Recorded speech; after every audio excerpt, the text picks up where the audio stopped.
patrons, thanks for joining me as we take a look at your weekend forecast for the long weekend here, October 7th through the 10th. And also, welcome to everybody else as you're going to get my patrons forecast this week because I actually am not available to forecast on Friday morning. So everybody gets the patron forecast this week. So if you're like, wow, they get our forecast on Wednesdays? Yes, that's one of the things that patrons get from me. So if you're getting this on Wednesday and you're like, I'd like to do that every week, there is a link in the description below that talks about how you can become my patron and how that gives you the opportunity to get a Wednesday forecast for each weekend. And particularly as we head towards winter and that gets a little more significant, I would encourage you to at least think about doing that. Okay.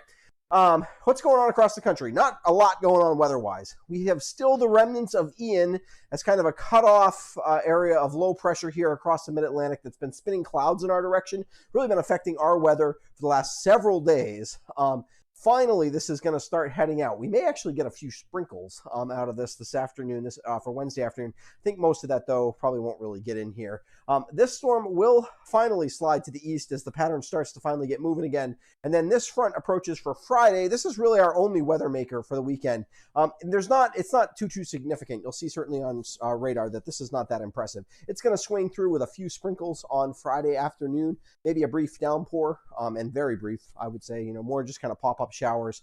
And then after that swings through, the weather is pretty tame for the rest of the weekend. We're going to be cool, and we'll be quite cold just to our north. I think we're going to avoid most of the coldest weather, but we'll be quite cool, or seasonably cool, I would say, for this time of year. And we're going to see quite a bit of sun, although not full sun, probably some afternoon clouds, both Saturday and Sunday, as well as Monday as we head through the weekend.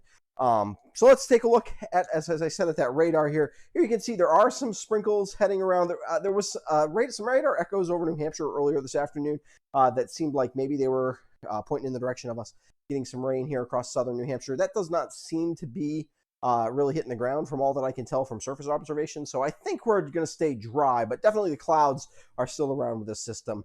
Here's our front. You can see there's not exactly a lot of moisture associated with this front as it comes through. It's got a decent amount of temperature change, but the real temperature shift kind of goes from here in southern Canada up into more central Canada.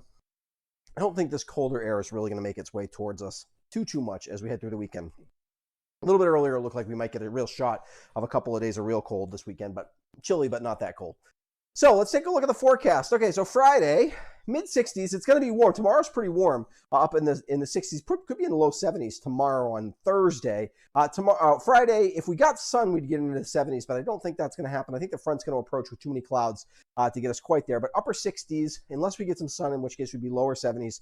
Sprinkles, like I said, nothing to write home about. No real big issue with any of this or anything, but just be aware that you could have some sprinkles in the afternoon. So be prepared for that. We do keep the clouds around. It won't be completely cloudy on Friday night, but we keep them around. Temperatures in the low 30s Friday night. So we still haven't seen a hard freeze for most areas at least in Bennington and Windham counties. So in those areas, just continue to, if you want to keep trying to limp along those those vegetables as long as you can try. Again, we're running out of sun, so it doesn't really matter at some point here. But anywho, October 8th, or Saturday, the 8th, we've got temperatures in the low 50s. Saturday is the coolest day as we do get that shot of cooler air. Also the sunniest day probably of the weekend. Overnight, we get down to about freezing. Some of us will be a little bit below freezing on Saturday night. Temperatures in the low 30s. Sunday, touch warmer, mid-50s. A few more clouds on Sundays, particularly in the afternoon. Temperatures in the low 30s overnight Sunday into Monday. And then Monday, for your holiday, 55 degrees on average temperatures, either side of mid-50s. Again, mix of sun and clouds, particularly in the afternoon. And again, we clear out. We do start to warm up a little bit towards the middle of next week, it looks like, as we head forward. Let's take a look at those highlights. Mostly dry weekend, seasonably chilly. We're probably average of upper 50s to around 60 this time of year. We're going to be in the mid-50s for a lot of the weekend. Great weekend for fall foliage. Should be a really good weekend to get out there and see the foliage. We're close to peak here in southern Vermont, so you can't go wrong there. A few showers possible Friday afternoon. And cold weather is not that too far to our north. Like I said, it looks like it won't. We won't tap it this time. Maybe the weekend after. The long-term, long-range forecast looks like our first chance to really tap some real cold air would maybe be the weekend after that, although it's way too early to tell if that's really going to happen or not. We are getting into that time of year when we can see some of those mid or low 20s kind of mornings, and flurries are even starting to become something that wouldn't be unusual to see this time of year. Okay, thanks for joining me for this weekend forecast. I want to thank my patrons again who always get this forecast. And if you're interested in becoming a patron, you can follow the link below. And if you haven't subscribed to my YouTube channel, I would encourage you to do so, as it helps make sure you don't miss any of these videos. We'll see you not on Friday and not on Monday, because with the long weekend, I'll get a forecast to you Tuesday morning, your work week forecast for next week. All right, we'll see you Tuesday.